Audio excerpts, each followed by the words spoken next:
Okay, we're going to get started. Good evening, everyone. My name is Max Latona. I'm the Executive Director for the Center for Ethics and Society at St. Anselm College. It's my pleasure to welcome all of you here to our Ethics in Our World community discussion at XO Bistro. I'm just going to say a few words about the center and this series before I introduce our facilitators and discussion leaders today and our topic. So our center has been around for about 4 years at the college. Our mission is to help organizations and communities address important ethical issues that they face, and to do so through research and education, but also dialogue and collaboration.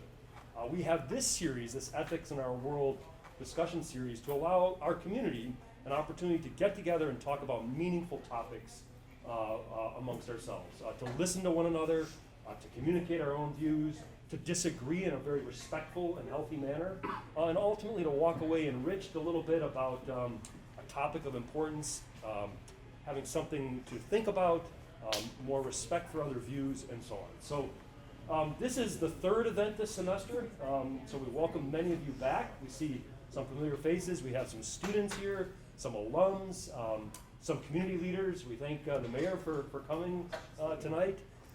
And so we welcome you to come back again after this event. We're finding that the more that we get into the habit of this, the more enriching these discussions are. So before I introduce our facilitators, I do want to note that there is food being provided for you over on the table.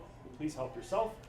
And you may order drinks at the counter. Okay, so it's my pleasure to introduce two very special people to the center and to the college. I'll start with Rashida Mohammed, the Victims Witness Advocate at the Police Department. She is also a member of the advisory board for the center and has been so for a couple of years now. We thank her very much for her support of the center and for helping with the discussion tonight. And then also Lieutenant Matt Barter with the Manchester Police Department. He's also the Chief of Staff there. Lieutenant Barter, you may not know, is a graduate of St. Anselm College, 2008. And he was a CJ major, criminal justice major, which is appropriate given his work. But he was also an award recipient at the college. He won a very distinguished award called the Father Bernard Holmes Award. It was given to only one exceptional student who was a junior rising to a senior. He got a full scholarship in his senior year. I was on that committee, and I can tell you, we looked at some fabulous students. And Matt impressed us the most and won that award. So congratulations for that. So without further ado, I'm going to turn it over to Rashida and Matt, and they'll speak for just about 10 minutes or so to get this conversation started, and then we're going to turn to you and get your voices and opinions about the issue. So the topic is the ethics of predictive policing. Thank you, Rashida and Matt. Awesome. Well, thank you, and thanks everyone for being here. I appreciate it. I've had the opportunity to have this discussion and sit on panels at kind of a national level with folks like the Policing Project at NYU and some others. Had some really meaningful discussions there, and so I'm really excited to have this discussion tonight locally with folks from our community here in Manchester to talk about this topic, because it does raise a lot of discussion nationally about the use of predictive policing. So it should be pretty good. So my plan is for a little bit, Rashida and I will kind of provide some definitions and some examples of what predictive policing is and how it's leveraged and used in the community, and then kind of bring up some questions around it and some of those ethical questions to have some discussion to hear what everyone has to think about it. So to start, I think it's important to just have some definitions. So I'm going to talk about predictive analytics first. And so predictive analytics is something that's used pretty widespread, and I'm going to use a pretty general definition. The definition I'm using is going to be pretty general, pretty broad, so there's a lot of different ways you can define these things, but I'll start with just what kind of how IBM defines predictive analytics. And they define it as a branch of advanced analytics that makes predictions about future outcomes using historical data, combined with statistical modeling, data mining techniques, and machine learning. And predictive analytics is used to find patterns in data and identify risks and opportunities. So that's predictive analytics generally across all kind of industry and space. Predictive policing specifically is using large data sets to predict and help prevent future crimes or criminal behavior so much. So it's kind of taking that same idea of using statistics and large data sets to predict and forecast crime. So some examples in the private sector, I think, to maybe help you relate a little bit to what predictive analytics is. I think the best example is Amazon. So when it says you might be interested in this product, when you add something to your shopping cart, they're using predictive analytics to say, hey, based on prior history of everyone else who's bought this one widget, this person might like to also buy this widget, and will help them buy more. So that's kind of one example to think about how they're using past data to predict future trends and convert another sale. Insurance policies use kind of risk scores. They take a lot of data about past incidents of insurance claims, and they decide how risky somebody is to insure, right? That's use of predictive analytics. And even in the automotive industry and with our fleets and manufacturing equipment, they use a lot of data on when machines break, when cars breaks, to help create a model so that preventative maintenance can be done before that item breaks. And then you obviously, then it doesn't break, and you continue whatever process, the car going, the machine continues working, whatever it might be. So that's how industry uses it. So now we'll kind of shift into the police world. So first, police data in general. There's a lot, I think, out there about what's involved in police data and the different kinds and what the police collect and don't collect. And so I'm going to break down how this is specific to Manchester, but also it's pretty similar across police departments. And there's some different categories of data that we collect. One is call for service data. And call for service data is when somebody from the public calls the police and requests the assistance of the police. We'll say their house was burglarized, or they got into an accident, right? They call the police requesting police service. There's also, as part of that call for service data, what we call officer-initiated or proactive activity. And that's when a police officer, will say, makes a traffic stop, right? They are initiating a call for service, which is the traffic stop. So they identified somebody driving recklessly, they stopped that car. That is a proactive call for service. Then we have incident level data. And an incident report is created when that call is significant enough that the officer actually needs to do some paperwork on it. And so that's most of what the police officers are doing is they're typing reports. Our detectives are writing reports, follow-up investigations, things like that. And they're filling out these incident reports that are collecting data. So to give you an idea, on an incident report at the Manchester Police Department, there's over 324 possible data fields that could be filled out. They're not all filled out in every report, but there's that many boxes that could get filled out depending what type of crime it is. There's about 40 or so that are used in pretty much every report. So think of things like date, time, address, weather, the people involved, those person's age, their demographic information, all those types of things. And then text data, narrative data, where they actually write the synopsis of what's going on, is also one of those fields. So that's incident level data. There's also accident data, which a car crash happens, officer writes a report on it. That's all data that's collected that we have access to. And then there's arrest data, which is a person gets arrested for an offense, they get brought to the Manchester Police Department, and we fill out the details of that arrest, who they are, where that arrest happened, was the person armed, what the charges were, those types of things. So those are kind of a few of the buckets that we collect generally and are pretty standard across police departments. So I'm going to switch into a little bit about some of the issues with some of the police data that come up that are, I think, are valuable to understand as we start this discussion. So there's an argument that police data can be inherently biased because of disproportionate contacts between the police and minority communities or certain parts of the community, right? Because the police are constantly, whether it's doing enforcement or whatever it might be, interacting with certain parts of the community, that's the information that's going into essentially our database, right? That's all that's going in. So there's some discussion there to be had.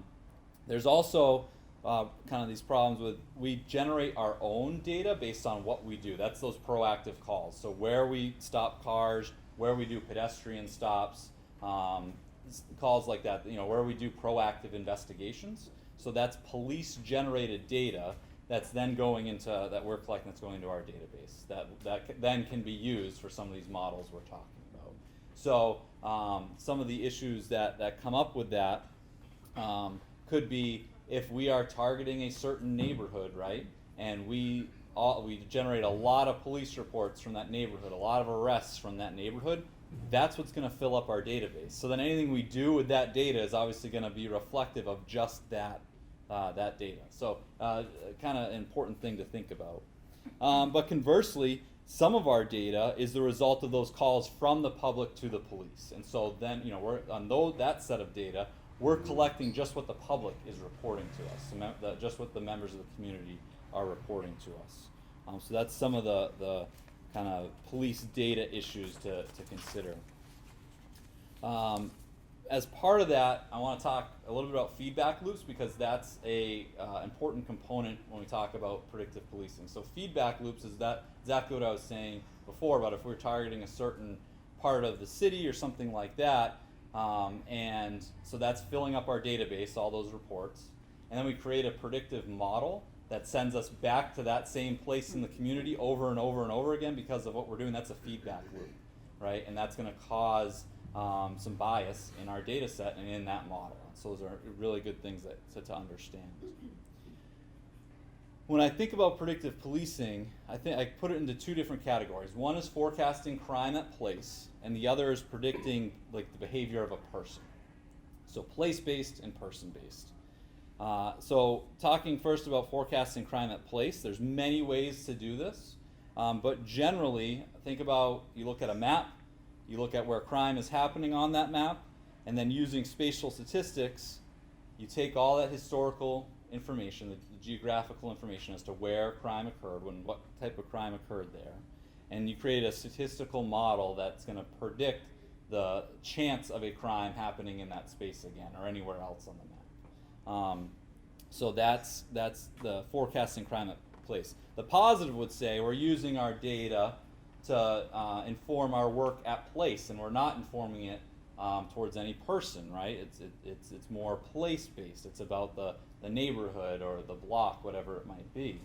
The negative side of that would say by using data to focus on place, we're also focusing on the people inherently, right? Because there's certain, especially a lot of our calls are in the center city of Manchester, and so inherently we're going to be focusing on that place and those folks that live there, and it's the people. So that's kind of the forecasting of crime. I'll give you an example of how we've used this in Manchester. So in between 2015 and 2020, we did use a predictive policing model that focused on place. We have since shut that down and moved to a different technique, but this is how we used a true predictive policing model. So what we did is we took the city, we split it up into 500 square foot blocks. And for each block, we looked at historical data of if a theft from motor vehicle, a robbery, or a burglary happened in that space. And we looked at it based on day of the week and time of the day. We put it into an algorithm that we created, basically using a lot of regression models and some other nerd stuff. And we said, what's the chance in each 500 square foot block in the city that a robbery, a burglary, or a theft from a motor vehicle is going to occur there on a certain day on a certain shift?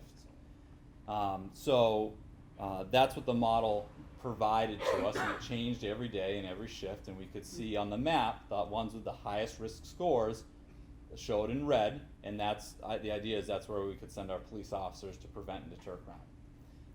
So that's how we had used it in Manchester. The little sidebar on that is we used that particular model because those calls, a theft from a motor vehicle, a robbery, or burglary, are all generated from the public calling the police and saying, hey, this happened here and I need police service. It wasn't generated based upon proactive police enforcement in a certain area or anything like that. So we tried to make sure of that. But like I said, we've since departed from that model and used some other evidence-based methods for our work at place. The other component here is predicting behavior of a person. And so this is the one I think that will probably generate more discussion, because I think this is a lot more of that slippery slope area. So you can create a model based on historical information like that, even that just we have at the Manchester Police Department, that can predict if somebody is likely to commit a crime, if they're likely to adhere to their bail conditions, if they're likely to reoffend, who is likely to get shot or be a victim of a shooting. These are all models that you can build and create a score for somebody and say, based on all the data we have and this one person's history of involvement in the police, what's the chance that they are going to commit a crime or not commit a crime? I guess at its basic level is what that model could say. So, you know, the considerations there is, can you really predict human behavior, right? Can you do that? What about feedback loops? If we are constantly arresting the same person for a street level drug offense, do you think it's going to show up in the model that they're likely to reoffend or something like that? It probably would, right? So those are considerations we need to have. Some ways that this has been used in other parts of the country.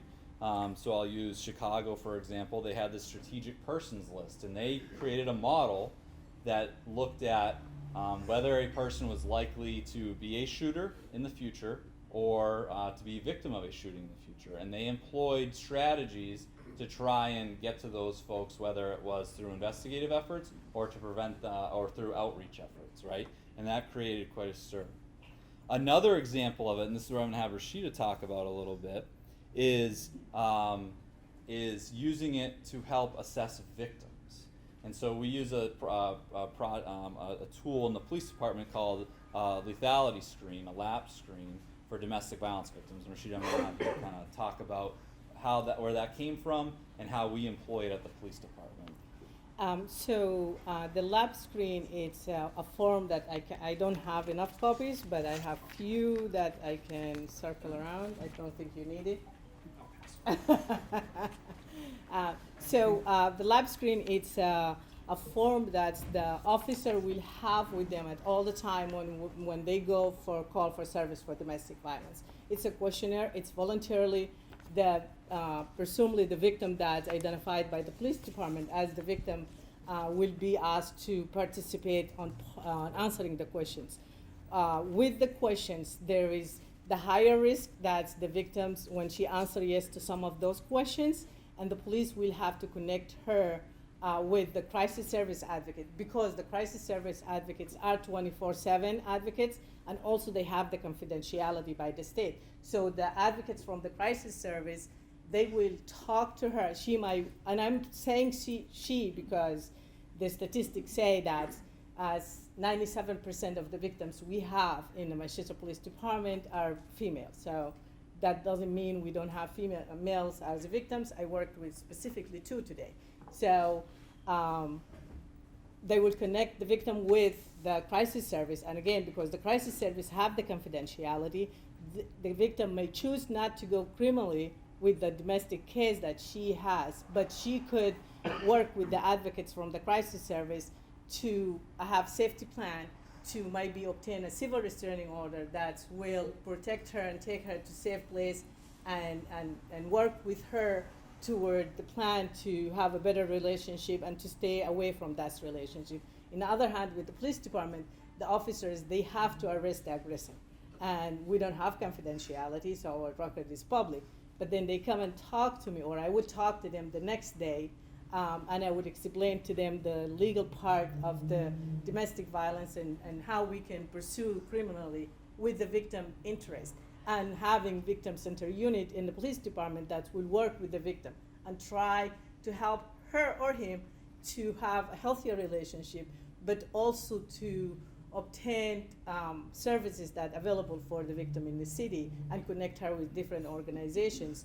Also, what we do, we talk to the victim and try to obtain what's the best solution for her relationship, because at the end of the day, you know, the officers, the lab screen, all the paperwork we have, it's not saying the exact truth about the relationship and what she endorsed from that partner.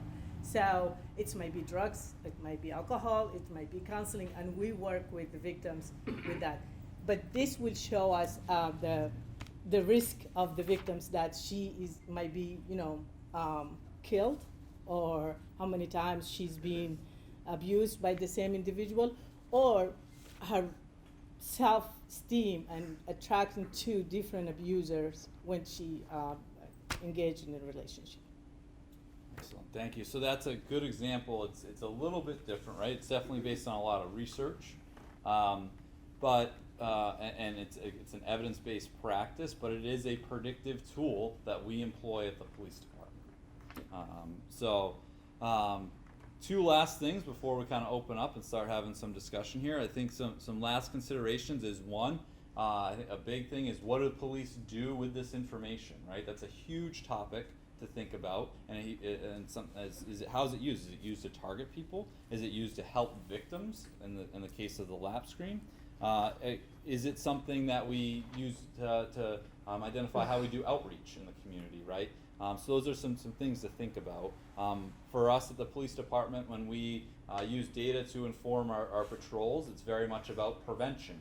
It's about police officers going to a space to increase guardianship at that space and to prevent and deter crime. It's not about enforcement, and we don't incentivize our officers to conduct enforcement in those spots. So that's how we employ it. But those are very important things because other communities have employed what they get out of predictive analytics to do different types of activities like enforcement activities and crackdowns and things like that. So important part of it. And the other is the transparency concern that I think is important. A big topic that comes up in discussion of predictive policing is the black box. So you have these companies that have proprietary algorithms.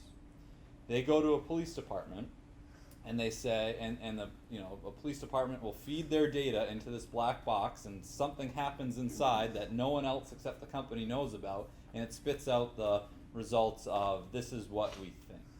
And so there's transparency concerns. That's what is that? What math is actually going on in there? What is this? What training data was used to create this algorithm and whatnot? So that's important. So what type of data is going in? What the algorithms are? And what does the public know about what's produced and the information that's produced? So just some transparency kind of concerns that come up with this topic. So that's probably a lot quick about police data. I probably did a disservice to my data friends, but hopefully that it set the stage fairly decent to open some discussion on it. I don't know if you have immediate questions you want to. No, I wanted to open it up. So thank you both for an interesting introduction. So let's open it up for discussion now. Any questions or comments? Let's just make sure we're respectful if we can. So why don't we start over here? Hi, my name is Claudette. I'm a graduate at St. A's. And a long time ago I took stats, but I don't remember much. But I was just curious. One, is there a statistical margin of error for these statistical outcomes? And two, what prompted the police department to change their approach after 2020? Absolutely. So would you like us to repeat the question?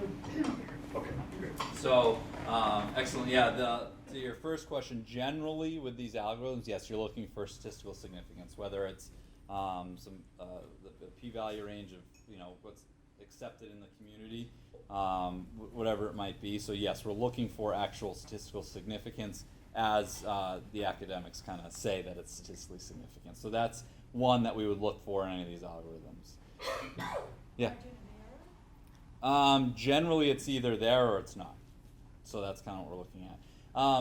In our change after 2020 was when we looked at the data, we saw that the boxes that were most of the time like what we call hotspot areas where we wanted those patrols to go to were consistent over time and were historically the areas that we know that crime occurs in. And so it wasn't very enlightening to us what the information we were getting. Once in a while you would get something. The other thing is, honestly, that's a lot of data for our officers to look at every shift, every day, and you'd think it'd be easier than it is, but when a police officer with as busy as we are, it wasn't always happening. I guess the fidelity of the officer going to the right spot wasn't there. And so when we look at that and you assess it and you say, okay, we're not getting the accuracy that we need and we're spending some money on this, we're not getting that return on investment. Whereas we can use other more evidence-based models like hotspot policing, which is density mapping of where crimes occur over long periods of time, kind of these neighborhoods that have chronic issues, and we can infuse police into those spots to prevent and deter crime.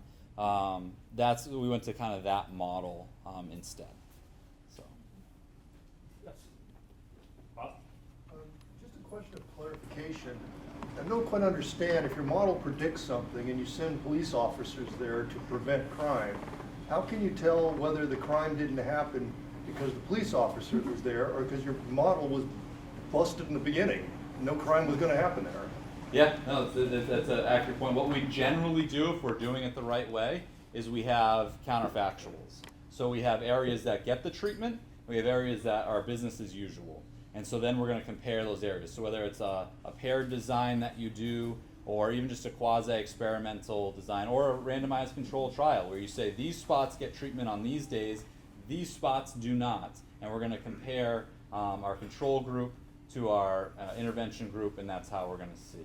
Yeah. I think Jeff had his hand up.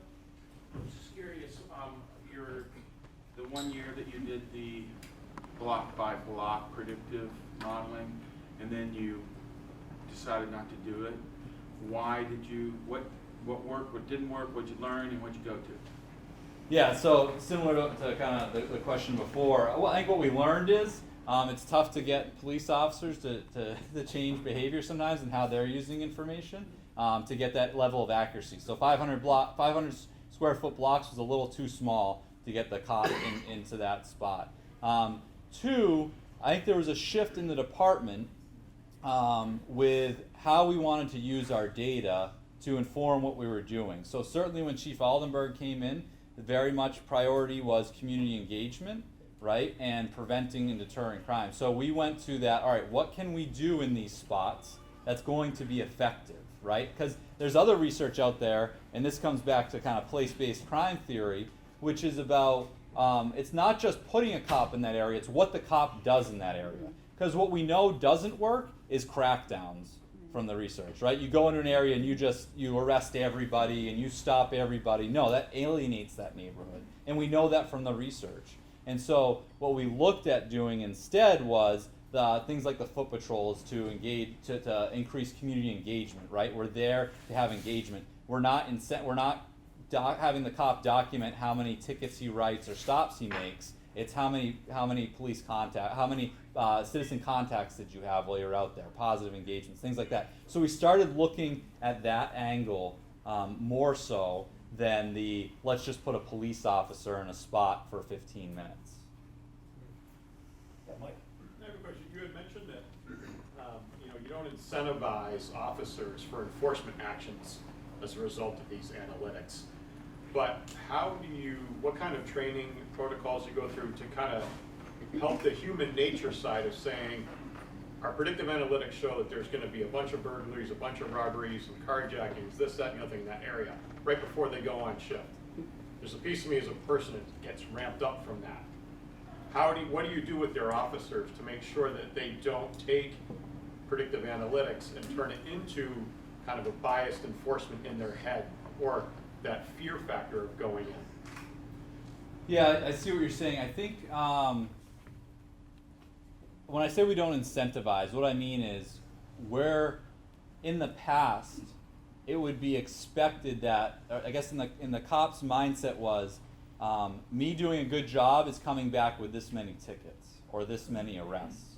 Where instead, this is still a challenge in policing generally, is changing that framework to know you were successful if no crime happened here because you were present and you added guardianship to the space. So we're still trying to make that change in mindset because, like, especially my young cops, they want to go out and catch bad guys. That's why they got on the job. They want to protect the community and they want to catch bad guys. And so when we're going around doing hotspot patrols, what I try to talk to the officers about is you are successful if there's nothing going on while you're here because you are doing your job. And so that's just something we keep beating that drum about, right? And conversely, if there was a burglary here when you were doing your hotspot patrol, well, you failed because you failed to detect that, right? So it's trying to flip the mindset a little bit. And this comes back to really first principles of policing. When you look at those Peelian principles of policing that date back to when police departments first started, number one is that the police's role in the society is to prevent and deter crime. And so we kind of keep trying to come back to this. It's about prevention and it's about deterring crime. and it's about being those guardians of the community. So that's kind of the mindset that we're trying to kind of make that shift and try to make sure that that doesn't, that they don't get ramped up, right? To say, oh, I'm going to go out here and I know something's going to happen here. I'll be honest too, a lot of cops and people in general, I think that some of this is hocus pocus. So there's a little bit of that too. Thank you. Yes. Yeah, so I'm curious, when you switched from the predictive policing model to the current model, is there any data that shows a drop in reported crime, or, I'm just wondering, what's the difference now in crime levels that we've switched to a totally different system? Yeah, so this is a difficult one, right? Because we've had some stuff happen in between. We had a pandemic with some very different, we kind of almost have to throw 2020 data set out because it's just, it's very messy with a lot of confounding variables going on there. But what we are seeing, and we're being better too at how we're measuring crime in those spaces. So before, because we didn't have accuracy and fidelity to those hotspot patrols, really difficult to tell what the impact was in general. Really kind of tough to say. With our new model, what we can say is across the hotspot areas that we look at in those chronic neighborhoods, we are seeing impacts on gun crime overall. We're seeing some impact on property crime, but we're not really seeing impact on violent crime overall. And these are different ways that we categorize crime. And so we're trying to assess, okay, why is that, right? And that's part of this process, is to understand. So we are seeing citywide some declines in our aggravated assault numbers. We're seeing some declines in some of our property crime numbers. In our burglary numbers, for example, we're seeing declines. We're seeing declines in robbery. But we're seeing increases in unlawful possession of weapons by prohibited people. So that number's quite high. We're seeing our thefts from motor vehicles are quite high, and actually above kind of statistically significant ranges that we track. So those are some changes we're seeing, but again, it's really difficult to compare this time frame to that past time frame just because there's many different things going on out there. So it sounds like since we've switched away from predictive policing, there's more car thefts and there's more people with weapons who shouldn't have them. Generally, that's kind of what we're seeing. Okay. But going back, looking at those line graphs back to 2015, I'd have to look at Right. to make an actual To assessment. actually say for sure. Yeah. Yes. So 2 questions. Hi. Hi. Hey. So one is, how much does this cost? Yeah, so predictive policing software especially it can be quite expensive. I mean, you look at, and we don't use it, but Palantir is tens of thousands of dollars. Other IBM programs, it depends on how many licenses you buy. It could be $10,000, right? And that was part of our decision before. We were using an IBM model program to develop our algorithm, and it was in the $5,000 range per year. And so we decided it's not worth it, right? What we use now to do our mapping is ArcGIS, which is a pretty common GIS platform out there that the city has. And frankly, I'm not sure what that costs. It's something that's pretty standard for us to have licenses for. Thank you. And then my second question is, so what does this data collect that isn't already being collected? In the sense of, I'm trying to understand, in the data that's being collected is predicting models of reoccurring behavior, right? Or the likelihood of reoccurring behavior, whether that's in place or we're talking about individuals. Now, what does that necessarily do in terms of then understanding root causes and addressing root causes that are, if we're having, for instance, if you're telling me that people are, increase in motor vehicle theft, my mind instantly goes, we live in a state where there's very limited to almost no public transportation. So desperate people will do desperate things to make money, to try, to gain a vehicle that they don't already have. So in terms of thinking about then, how is this data being collected in ways that is there already data that's being collected that can be utilized? And if so, then what is this new way of data collecting really going to do to actually, like you were saying, prevent and deter crime, other than to put more police into some neighborhoods, right? Because I live in a neighborhood where I rarely see our police officers. So putting more and more police into neighborhoods without necessarily addressing what is the sort of the root problems that are causing these crimes to happen. Yep, absolutely. So first, point of clarification, it's thefts from motor vehicles that we're seeing the rise. And so Gotcha. people breaking into cars, it's just how we classify it. But so first, I think on that kind of victimization end, the only other data collection that's going on would likely be, like from an official statistics standpoint, would be the National Crime Victimization Survey, which is done over long periods of time, and it doesn't give very current data, right? We get it late, and so it's stuff, the trends are already kind of ongoing. And so that's why I think the data is important, because we are that point where the public is reporting these offenses to and these disturbances to. So I don't see others that are collecting it. So that's one thing. And then how we're leveraging it and how we're doing it specifically in Manchester is we're trying to use that data to help inform what our partners are doing. And so, for example, we collect data on overdoses that occur in Manchester. And we are using that data because we can look at it really hour by hour if we wanted to and identify spikes. And so one thing we set up over the summer was spike alerts to our partners, right? So I can communicate out in real time to our partners that are working in the substance use disorder space, hey, we are seeing a spike in overdoses in the city right now, and please help communicate that to your clients and to the folks that you have contact with that kind of need that information to help with some harm reduction activities. So we're doing stuff like that. We're using it to help inform the work of our FAST team, the public health and safety team, with our community health workers, so they can go out and engage better and can help problem solve in some of those communities and look at really those root causes. I think that's where we see that. And that's one thing I'm kind of passionate about, is how can we have a lot of data, right? Our cops are they don't want to be writing as many reports as they do, but they write a lot of reports.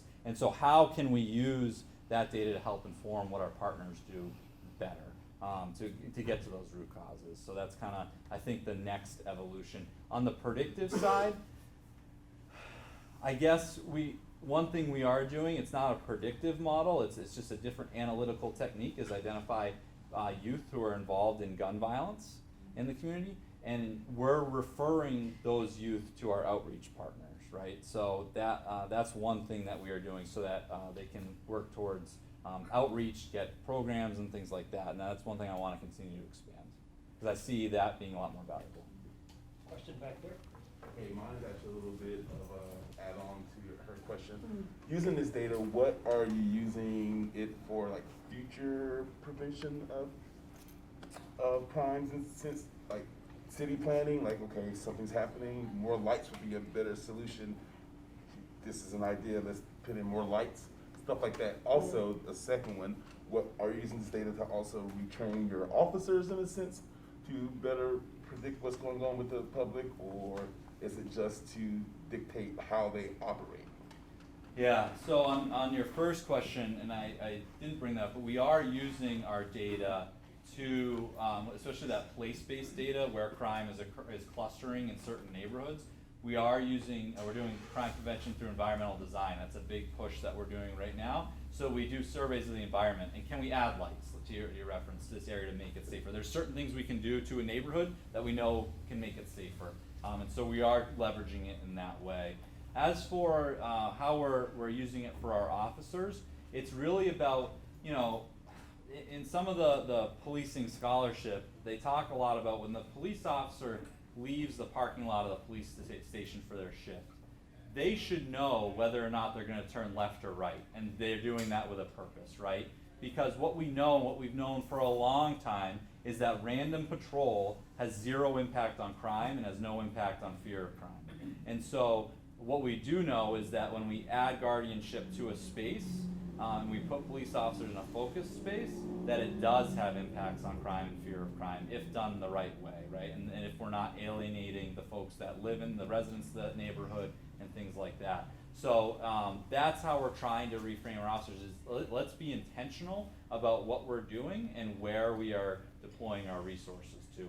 I think there is opportunity, and actually some folks are using data about essentially, we're not at this point yet with the sophistication of our data, but it is possible to identify, have really good early warning systems for officers who could, there's a series of events in the data that can predict an officer having a bad outcome at a call, whether it's an excessive use of force, whether it's other types of complaints, things like that. And so we can use the data in that manner. We do it right now, we're trying to get better at it, and I think we will get better at using our data to help identify that kind of early warning system, essentially send a flag up, right? Saying, hey, there's something going on here, let's intervene. And whether it's retraining for the officer, whether it's maybe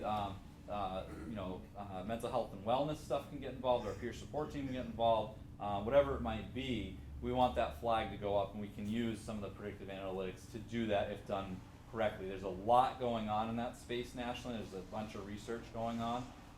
Some of the issues we have with that is that black box thing of you have companies coming out saying, hey, we can tell you which officers are good and bad, just put your data into this black box and we'll tell you.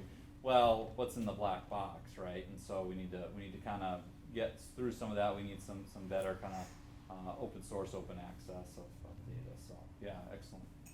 I have a question for Rashida, and then we'll go back. Yeah. So you mentioned this predictive modeling is used for victims to help protect them. I'm wondering how that works. How does the predictive modeling, which says that this person is more likely to suffer an abusive relationship or is in danger for their, what do you do with that? Does that make you more likely to separate the victim from a possible perpetrator, or how does that work?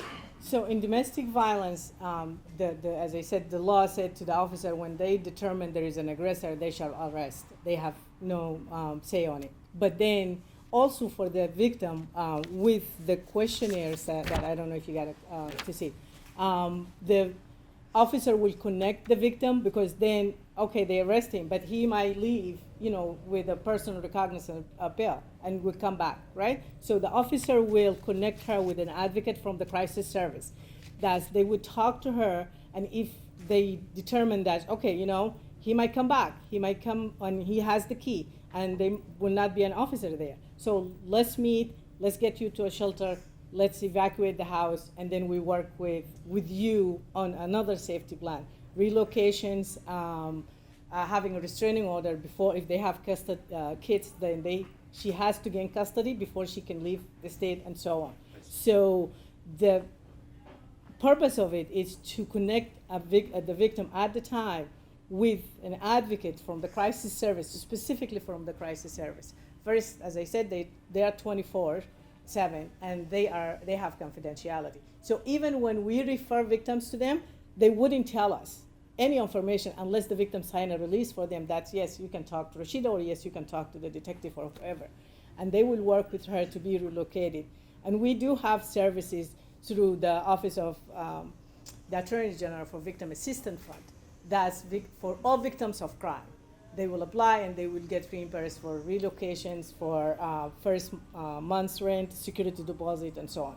So that will be through the crisis service. So it sounds like it informs the kind of guidance or advice that is given to the victim Right. about their safety. Their safety. Because the officer, she has another call that's waiting for them first, and they wouldn't be able to come and do the social service work with the victim. Great. Other hands here. Yes. To Rashida, how successful are you? Because a person who's a victim of abuse, the abuser recants, supposedly, tells the person he'll never do it again, type of thing. How difficult is that? It is difficult.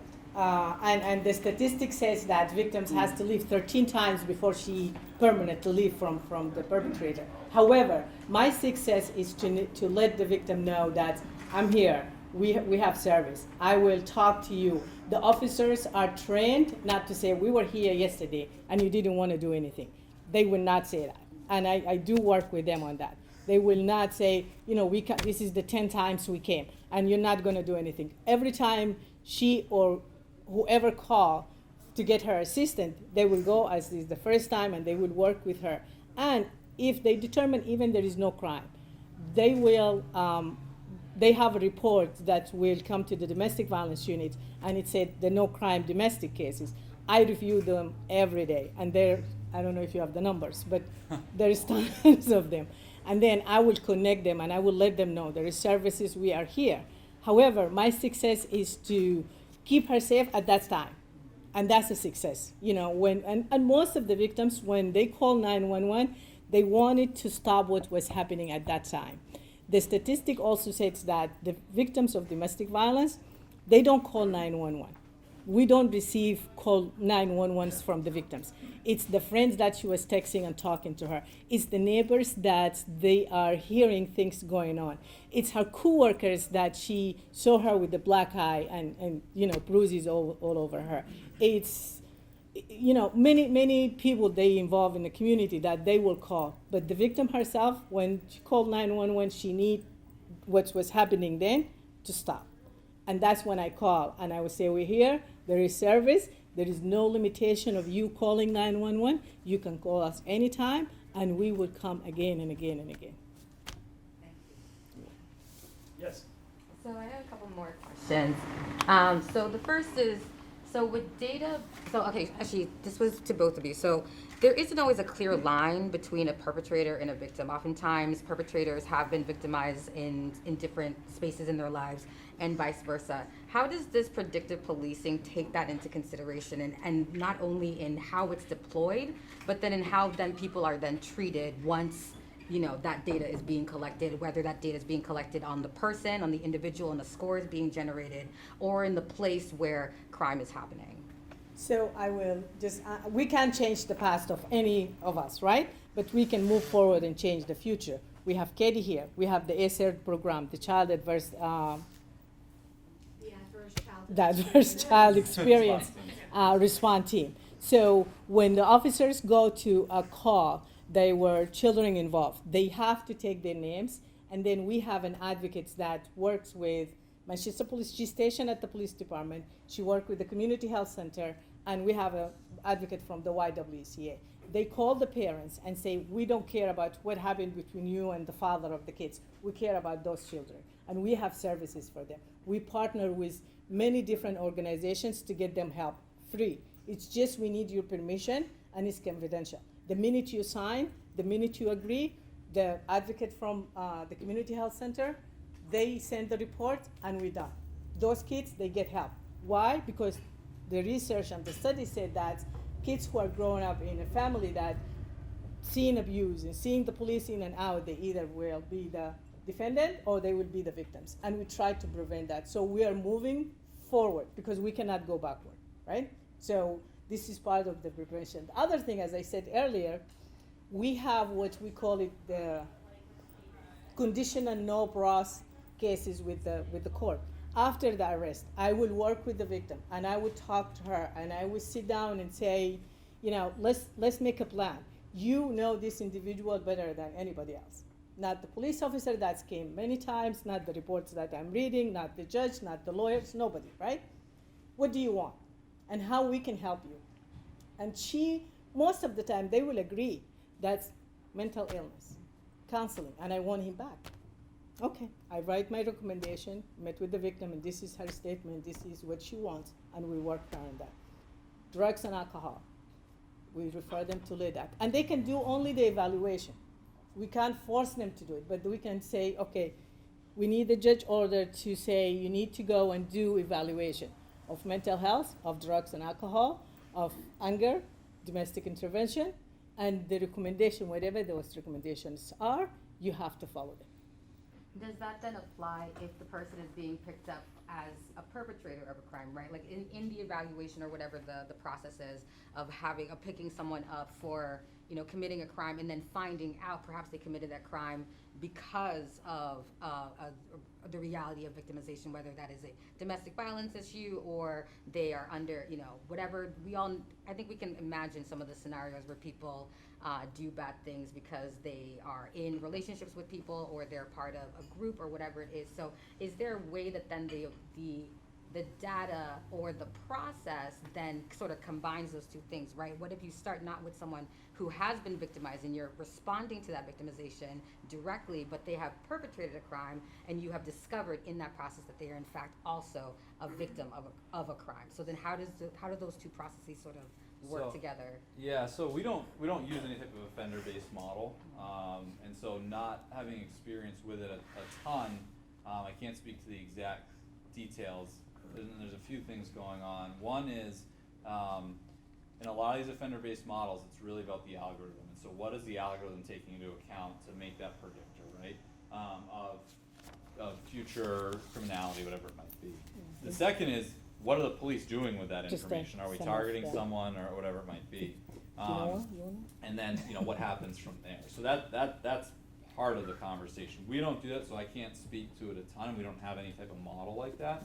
What I can say though is what we're doing with our analysis around youth gun violence though is we're looking at, I don't care if this person was the offender, the victim, a witness, or somehow other involved, some way other involved in this case.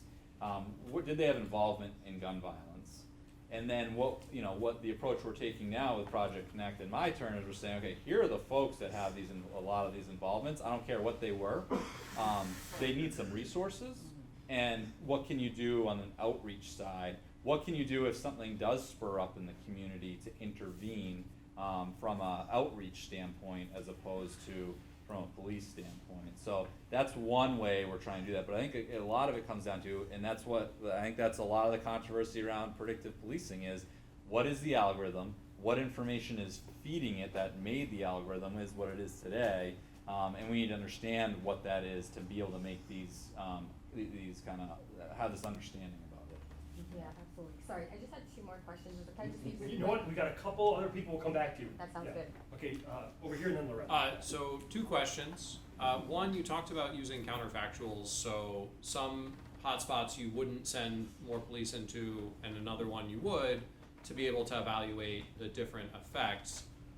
On those counterfactuals, are you expanding, or is there a plan to expand to use not only nothing going into that hotspot, but maybe one of the other community partners going in to provide a different intervention from policing in order to get a broader sense of data? That's the really technical one. The second one is, what amount of data from your collection is available to those of us that live in Manchester to just go on to a website and see, what do you guys know about what's going on in our city, and what can we know too? Yep, absolutely. So on your first question, one is we can't. It's tough. We can't do the no policing in a space, right? Because if somebody calls, we have to go. If we don't go, we're not doing our job, and we'll probably get sued. So we can't do the no. But right in March of 2020, we did develop a randomized controlled trial that we were going to do different interventions, where one space was going to get just community policing, another was going to have just hotspot deterrence type policing, another was going to get DPW, more like environmental, it's going to be DPW driven. Well, then COVID happened and everything went out the window, so we weren't able to do that. But what we are doing now is, with our intervention areas, we are employing the FAST team to look at environmental things and doing the SEPTED things, and then comparing it to just what we call business as usual. So we're not giving any direction, it's just business as usual for the police officer, so we go if we call. So that's one thing we are doing. It's all about like how we would set up whatever design we want to use. When it comes to open access to police data, that's something that, that's a policy decision at the top levels as to what we're going to provide. There is crimemapping.com, which does give aggregate level information in the sense of it's to the block level, it's not to an address level for obvious reasons. So that is one that is available.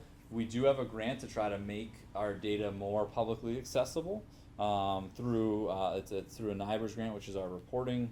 We have to report to the federal government. It's taking that data to make more publicly accessible data. In the country, there is more going on with open access to police data, where those data sets are put on. There's concerns there. We know we got to protect victims. We got to make sure that people can't, be victimized from those data sets and things like that. But it's kind of at those policy levels, and it's what our system can do and exporting it and making sure there's security in there as we post it. So those are kind of evolution type things, I think, for the Manchester Police Department as to where we get and what policy decisions get made for that. Loretta. Thank you. Hi. Loretta Brady, faculty member at St. Mary's. I think we've had a chance Yes. to interact a few times. A lot of the questions that have been asked so far around resource allocation and decision making and the, with the dashboard of information that you can access.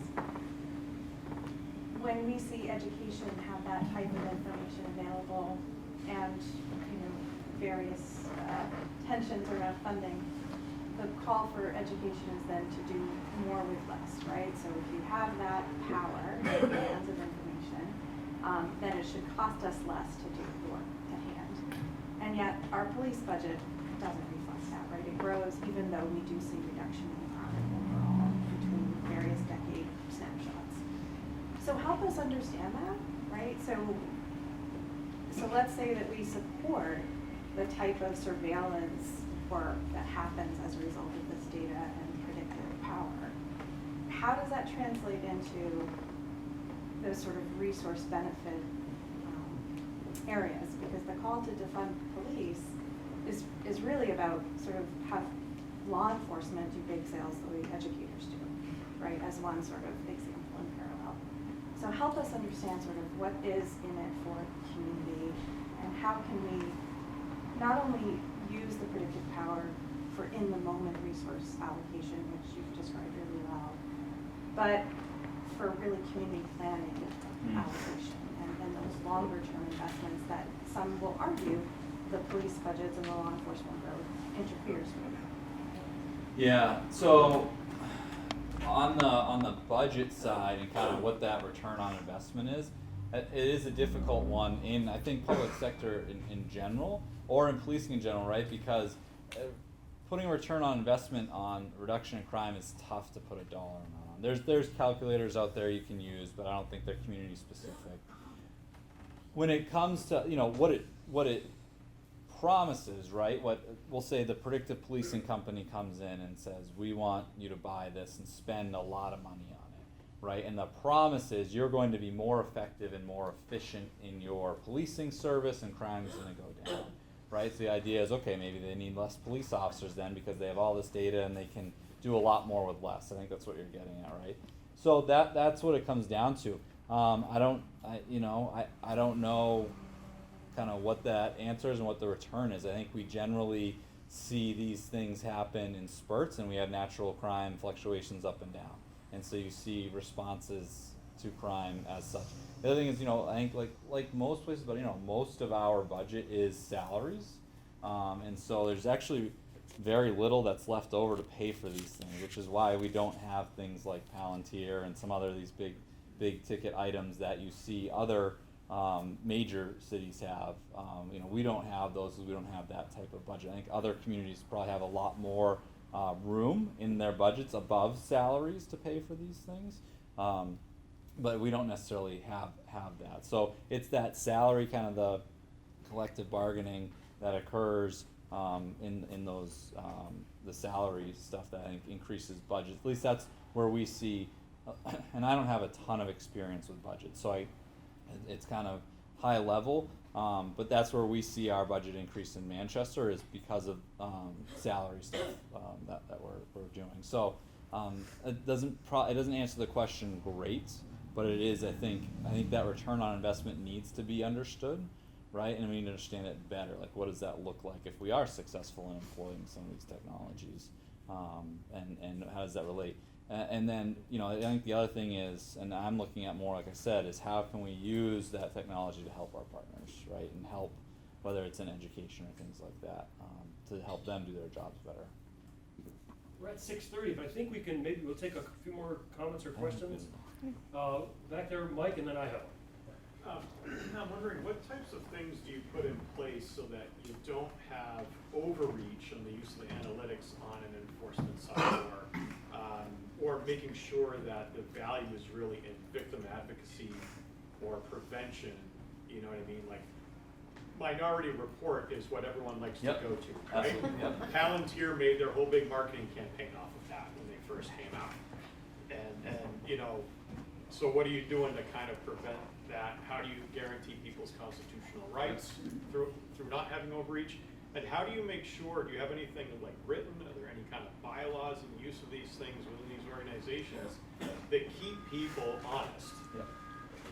Yeah, so, and, you know, I think, to be clear, in Manchester, we don't have like a predictive policing technology, right? So I wanna make that clear, like, we're not, you know, we shut down that program in 2020 for the reasons I explained, and we don't have an offender-based, like, predictive police, so I just wanna make that clear. Other places, and this is Matt Barter speaking, I think what it comes down to is if these technologies are purchased and used, I think the ACLU has a model policy about police use of technology that I think is pretty decent, right? And what it involves is public discussion, right, before these decisions are made.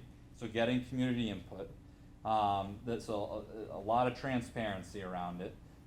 Meaning the algorithm is transparent, that the algorithm has probably been audited somehow, like by an independent auditor. That's things that we're going to in the predictive analytics world is having independent audits to make sure that there is no bias built into an algorithm or things like that.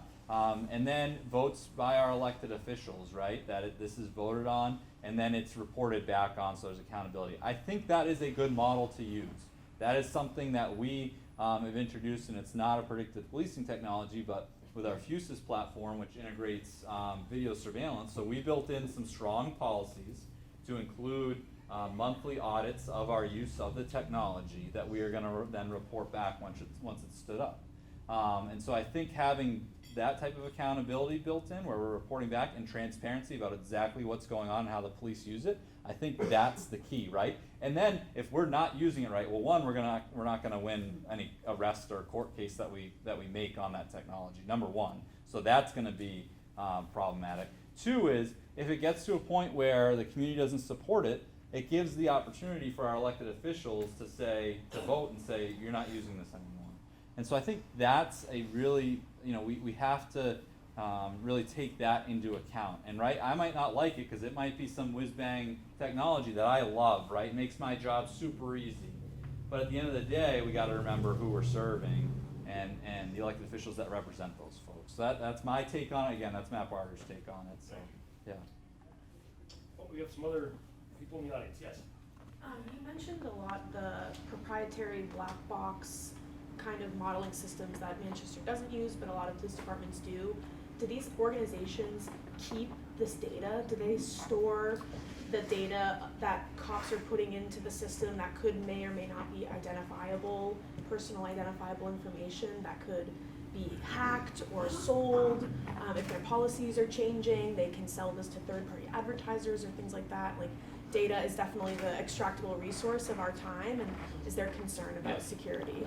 Absolutely. I don't know about all these technologies. Generally, it's deployed on premises. I know our attorneys in the city dig really deep into that stuff. Who owns the data? What can the vendor do with the data? What can't they do? When they have to disclose all that stuff? What their security is? What their insurance levels are? So we dig really deep into that, I know, as a city. I don't know what the process is in other communities, and if vendors are keeping data. Obviously, that's something a community and an MPD needs to assess and understand.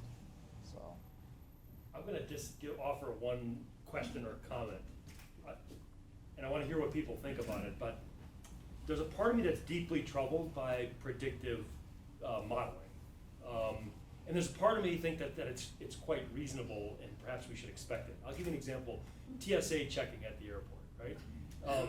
Part of me doesn't like when they're checking somebody just because they look like they might be dangerous. Like, how can they make that judgment? On the other hand, when I see them frisking an old lady, I'm like, really? Are you really thinking that she's carrying a bomb? So I think I'd like to know what people think. Is it reasonable to is it called profiling? But to predict that certain types of people are more likely to do crimes. I'd like to know what people think about that. I think it's a difficult question. Yeah, one piece, and I'll just start with from my perspective, I think we need to be careful of any type of analytics that uses any type of demographic information that tries to qualify any group of person, and that's part of the outcome. Like that's, I think, off the table. That is my take, and I think from there you can start, I think, to maybe assess when it could be appropriate with certain controls, maybe. Yeah. Yes. Yeah, so I have a question, but I do want to respond to what you're saying. One is to say, I would love to meet somebody in this world who hasn't committed a crime, to be honest with you, because we all break rules constantly, right? It's just a matter of who gets picked up for it. If you have ever run a red light or yellow or turned right on red, you broke the law in one capacity or another. So I think it's really important for us to, when we're thinking about who is even a perpetrator and who is considered, obviously, yes, we have a system of laws. If you break those laws and you get caught and you get charged, there's a whole process of that. But I would love to meet someone who hasn't broken at least one law in their lifetime.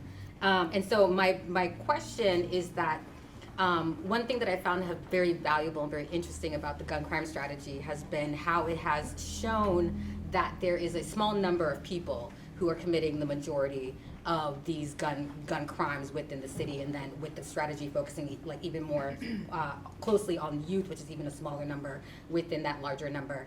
How then is, taking into consideration that algorithms are not inherently unbiased, as you've spoken, I think, very well to, and the need for auditing, but even the need to be auditing the auditor, right? Because whatever systems we use to audit the systems that we're using, we need to take into consideration that people are inherently biased, and that bias is going to show up in one capacity or another. So even recognizing what biases are present and then what we're going to do about it. But with taking that thought into consideration of usually if it's a small number of people, and we're talking about a specific crime category, but if we're extrapolating and thinking of other crime categories, if there is a small number of people that are committing the majority of these crimes, how do you then utilize predictive policing not to perpetuate bias, not to perpetuate profiling when you're focusing a strategy or a model on a large neighborhood or a large community or population within that neighborhood when we're looking at a small number of individual people who are committing those crimes? So how do you then address the strategy, or the predictive policing, the use of that data collection to actually target and to focus on the individuals that are focusing on that are doing the crime in a ways that actually get to the heart of it without simply deploying it on large communities and large neighborhoods? Yeah, so I think one thing is it is important to be specific in kind of the strategy, right? We want to focus on what we're doing. So I think that's one is, deploying it across broad populations where we may not see that. It's tough because I know the hotspots policing, we know that policing doesn't have impact across broad areas. It needs to be focused to have impact. So I think that's one key component. But I think it's I do think what we've done with the gun violence reduction strategy and trying to engage community partners to see what they want, right, and developing responses based on what our community members say, that's important, right? And I think in employing the data and the informed kind of decision making based on what our community folks want, and our residents want, and listening to that and developing strategy based on that. I think constant evaluation is important too, right? What we're doing, is it being effective? Are we seeing blowback effects as a result? Is it not being effective? And then pivoting and changing as necessary. So that constant evaluation, I think, is super important.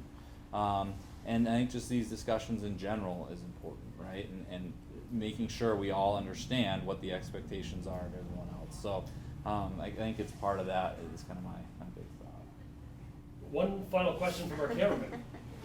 Just out of curiosity, with the facts and the stats and stuff like that, is there certain times of years, or whether it be full moons, that maybe domestic violence picks up? Car break-ins. Stay inside that night. Yeah, you should probably stay inside Halloween night or something like that. Shouldn't assume this, but warmer weather, people have their windows open. Maybe car break-ins are a little bit more during that time of year. Is there any sort of guess of? The holidays are coming up. People are short on money. Got bills that are super expensive. It's not short of money. It's gathering.